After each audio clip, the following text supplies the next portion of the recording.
Hello guys, welcome to the channel. आप सभी को मेरा नमस्ते। तो दोस्तों, आज का जो वीडियो है that is regarding counts, specially in prelim examinations.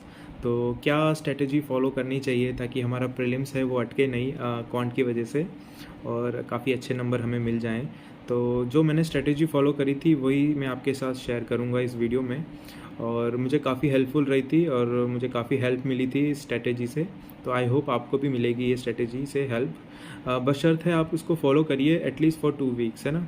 दूसरे हफ्ते के ख़त्म होते होते at the end of second week आपको पता चलता रहेगा, आइडिया लग जाएगा कि आपकी कैलकुलेशन स्पीड बढ़ रही है और आपका कमांड ओवर क्वांट अच्छा हो रहा है ना।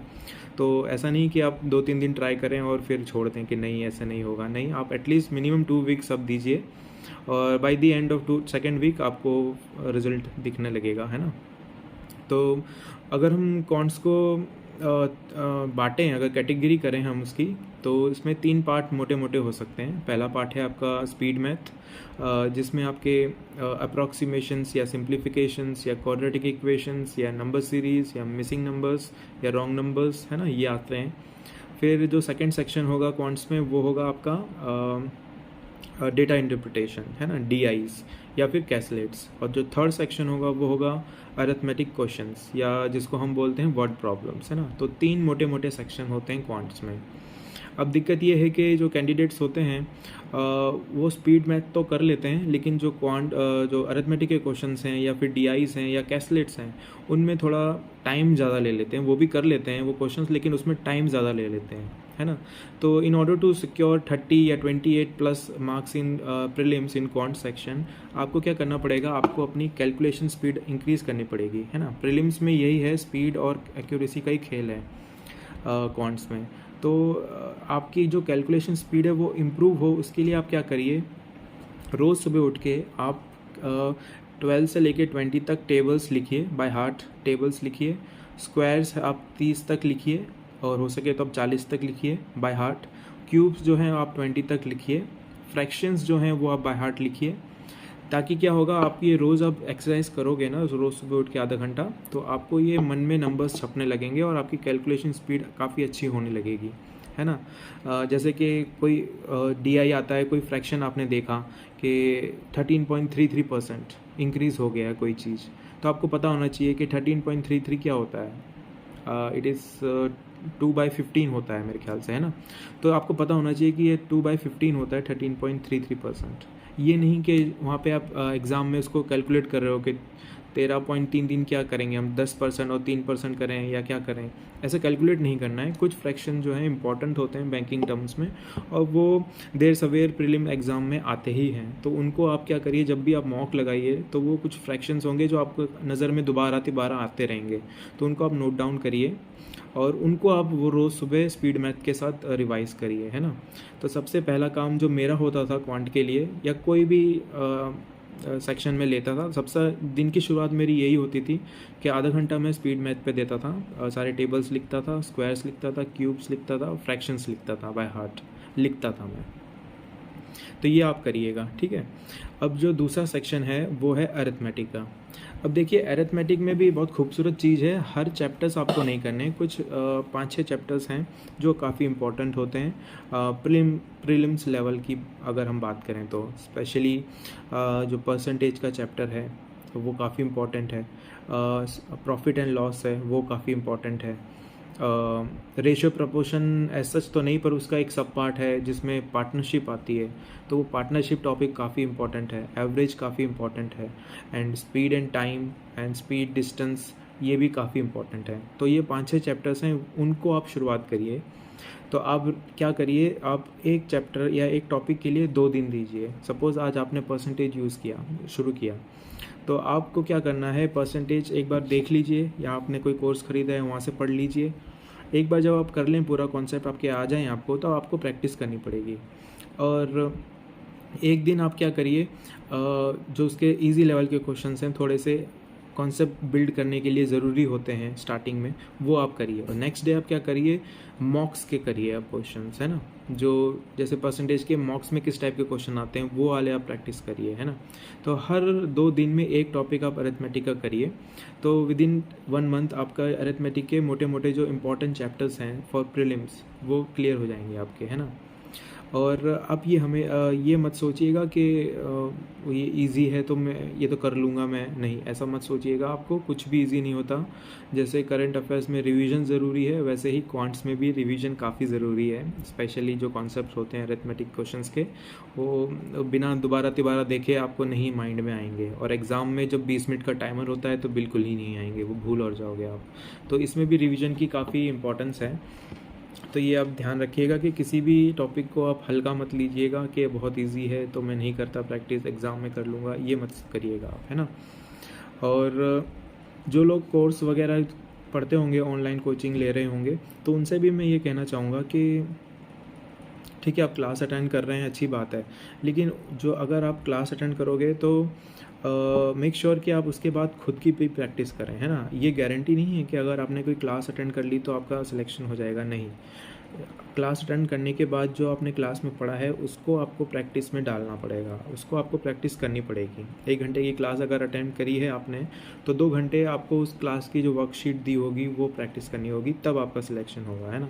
तो ये मत सोचिएगा कि मैंने किसी का कोर्स ले लिया है, वो अटेंड कर रहा हूँ मैं तो मेरा हो जाएगा, नहीं। क्लास में जो पढ़ा है वो तो बात अलग है, जो आपने खुद प्रैक्टिस किया है उस क्लास से, वो ज़्यादा इम्पॉर्टेंट है, वो ज़्यादा फ्रूटफुल रहेगा।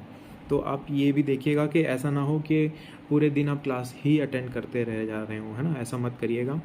क्योंकि जो आजकल चल रहा है वो यही है कि 10 बजे मेरी क्लास है, 11 बजे उसकी क्लास है, 13 बजे इसकी क्लास है, तो वो मत करिएगा। Excuse me. तो आप ये मत करिएगा कि पूरे दिन क्लास ही अटेंड कर रहे हैं, क्योंकि आजकल ये सिनेरियो चल रहा है कि ज़्यादा से ज़्यादा बच्चों को एंगेज करते हैं क्लास में। आप आइए, सुबह भी है, दोपहर में भी है, शाम में भी है, तो एक ही टॉपिक की क्लास 3-3 बार अगर आप अटेंड करोगे तो आप खुद प्रैक्टिस कैसे करोगे, आप खुद सोचिए। और खुद प्रैक्टिस करने से ही आपका सिलेक्शन पक्का होगा, क्लास अटेंड करने से सिलेक्शन पक्का नहीं होने वाला है ना। तो इस पे भी थोड़ा ध्यान रखिएगा आप कि अगर कोई कोर्स लिया है तो ऐसा ना हो कि पूरा टाइम आप वीडियो लेक्चर्स ही देखते रह रहे हैं और खुद प्रैक्टिस नहीं कर रहे हैं, है ना। तो ये देखिएगा आप थोड़ा। फिर आता है, ये स्पीड मैथ का हो गया। फिर आप क्या करिए, अरिथमेटिक के मैंने आपको बताया 2 दिन में एक टॉपिक आप करते रहिए, है ना। फिर आप क्या करिए, डी आईज़ आप कहीं मत जाइए, मॉक पे जाइए आप, सेक्शनल मॉक लीजिए, नहीं आता सबमिट करिए आप उसको। और जितनी भी डीआईज़ हैं, दिन की 4 डीआई आपको करनी है, अलग अलग टाइप की होंगी।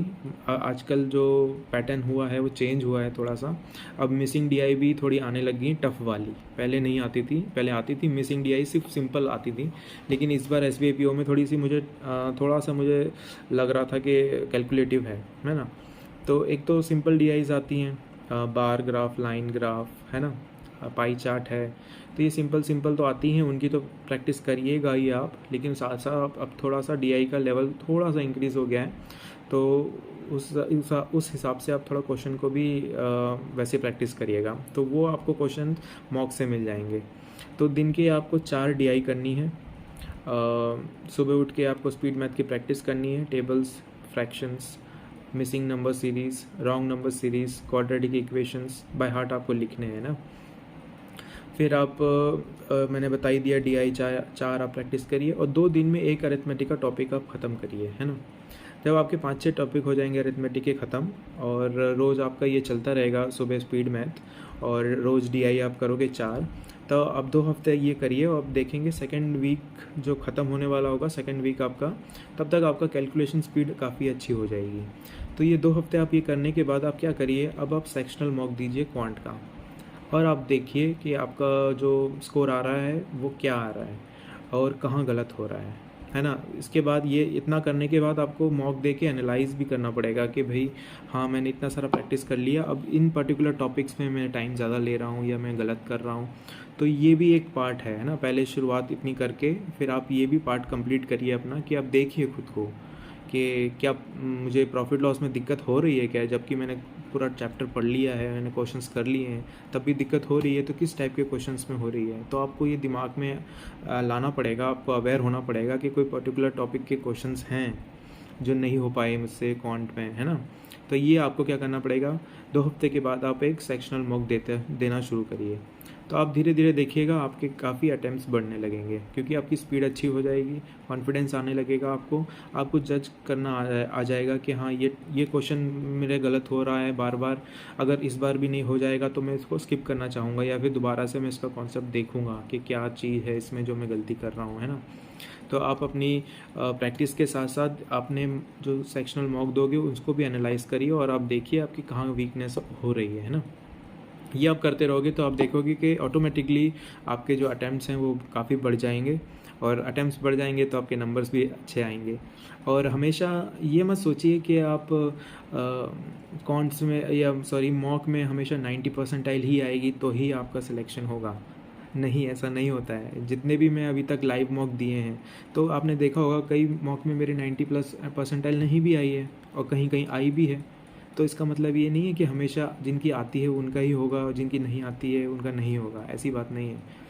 ये मैं बताऊं आपको, ये कुछ यूट्यूबर्स हैं जो थोड़ा सा भ्रमित करते हैं लोगों को, जो अच्छे स्कोर लाते हैं वो ही अपलोड करते हैं, या फिर 2-2 आईडीज़ होती हैं तो पहले से क्वेश्चन उसको पता होते हैं तो वो ही देख के वो 90+ परसेंटाइल ले आते हैं, तो वो आपको ऐसा लगता है। लेकिन आपने देखा होगा, मुझे काफ़ी कमेंट्स में भी लोग पूछते हैं कि आपके हमेशा अच्छे नहीं आए हैं लाइव मॉक में, लेकिन आपने सिलेक्शन ले लिया है इस बार IBPS PO में, तो काफ़ी बड़ी बात है।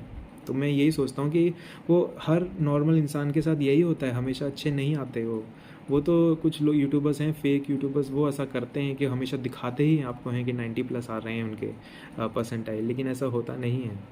तो ये ऐसे आप डीमोटिवेट भी मत फील करिएगा कि कभी अच्छे नहीं आए तो कोई दिक्कत नहीं है। मेरे खुद नहीं आए, लेकिन आपको पता है ना कि कहाँ गलती कर दी मैंने, क्या क्वेश्चन में मैं प्रॉब्लम में अटक जाता था। तो ये आपको एग्ज़ाम में मदद करेंगे, बचाएंगे आपको। और मैं हमेशा ट्रांसपेरेंट ही रहा हूँ, कभी मैंने ये नहीं कि क्वेश्चन पहले से मुझे पता हो और मैं लाइव मॉक दे रहा हूँ और मुझे आइडिया है कि हाँ इसमें आंसर ये है, ऐसा मैं नहीं करता। बाकी लोग करते हैं इसलिए उनकी हमेशा 90 परसेंटाइल आती है, मैं नहीं करता तो मेरी कभी कभी 88 आती है, 82 भी आती है, कभी 40 भी आई है परसेंटाइल। लेकिन जो भी है वो जेन्युइन रखा है और प्रैक्टिस पे ज़्यादा फोकस किया है, ये ज़्यादा हाइप पे मैं विश्वास नहीं किया है मैंने। तो आप भी भ्रमित मत होइएगा, 2 हफ्ते ये स्ट्रेटेजी आप फॉलो करिए, आपको काफ़ी फ़ायदा मिलेगा, क्योंकि मुझे इससे काफ़ी इम्प्रूवमेंट मिली थी। और मेरा इस साल सिलेक्शन भी हो गया है, लेकिन स्टिल मैंने जब से शुरुआत करी थी बैंकिंग की, मेरे प्रीलिम्स तो कभी अटके ही नहीं है ना। तो ये स्ट्रेटेजी काफ़ी वर्क करी है मेरे लिए, आई होप आपको भी ये हेल्प करेगी। आप 2 हफ्ते के लिए इसको ज़रूर ट्राई करिएगा। तो आई होप आपको ये वीडियो अच्छा लगा हो, और अगर अच्छा लगे तो please do like the video, और हो सके तो मेरे चैनल को ज़रूर सब्सक्राइब करिएगा। और मिलते हैं अगले वीडियो में। Till then keep studying. Thanks for watching. Bye bye.